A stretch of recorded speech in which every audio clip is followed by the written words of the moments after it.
My name is Brooks Hubbard. I'm the owner and chief photographer at Brooks Hubbard Photography. I'm based out of Southern California, and I shoot around that area of Southern California and Las Vegas. I actually started on the original Diamond and Rough with London and Tabari, and this is my third, actually my second. Every time I come, there's new stuff I learn, such as lighting, different posing and stuff like that. Those guys work all the time. I kind of cover stuff like disasters and events. And so when it comes to weddings and stuff like that, I had some background into it, but this time gave me an opportunity to take some pointers from the leaders.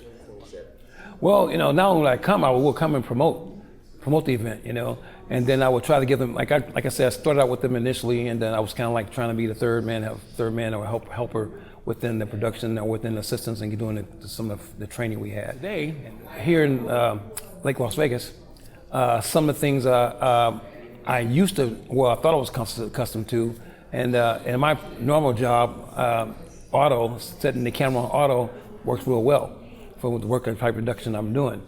But as it gets to part two where you're doing weddings, stuff like that, you have to be pretty tricky and have to have knowledge on how to basically operate the camera, how to set the aperture and stuff like that. So today, some of those things were kind of challenging when it came to like going from shade out to sunlight or using technical or just regular light. Make me crack my brain to think of how I set the aperture, where I'm set the speed, the ISO speed and stuff like that.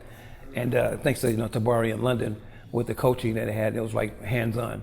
And so they were there to just like correct some of the things that I was kind of like challenged with. But I enjoyed it overall, and it was very knowledgeable and useful for me. Absolutely, absolutely. I'll make the point of having 50 years of service as a photographer.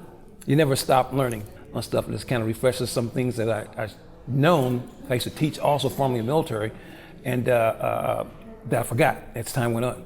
And I just took shortcuts. And when they came on automatic mode, it was just really nice, but then, like I said, you learn that, you get the best shots, some of the best adjustments, and some of the best lighting when you go to manual. And that's some of the things I take away is they shoot manual all the time. And they'll give me direction, hey, Brooks, that's too hot. Or, a better way to open up the aperture lens to let more light in or something like that, or to get that shot. And posing. Again, Tabari is a great wedding photographer, and so is London, but Tabari had a bunch of posing pointers that helps me out as well. So now I'm not as challenged. The biggest thing is that a lot of people don't like weddings because it's time consuming, and it's not a one photographer event type of deal. If you are, you just have to manage your time, and you have to just have a couple that you work with that's willing to work with you and give you time to be creative to get their best product and package. I think the first thing that makes the learning environment successful is the personality that you have with your students or the colleagues that you're bringing in that you're working with the Diamond and Rough. I don't feel like it's a school where I'm with an instructor and I'm a student. I feel like some friends that's in the same line of work I'm in, our friendship, first of all, makes it a lot successful for me because I don't take anything personal, and again, they're my friends.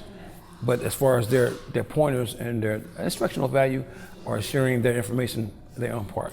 They don't criticize, don't put anybody down. They make you feel comfortable. And that's one of the big things about photographers, even you're out in public shooting all the time, we're some of the shyest creatures in the world. We're forced to talk to our clients sometimes, and sometimes it puts us in awkward positions when it comes to communications. And we're just kind of shy because the biggest thing is we don't want the client to think that we're not, capable or competent enough to be their photographer. We want them to feel just relaxed because again, it's their wedding.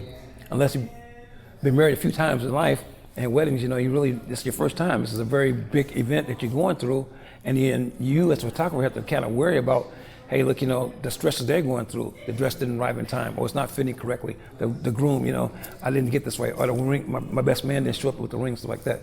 So when you approach your clients, especially from wedding photography, one of the key things I picked up is make sure that you are more personable with them and understand the background, understand what they might be going through, and then have patience yourself as a photographer, because the bottom line is you work for the client.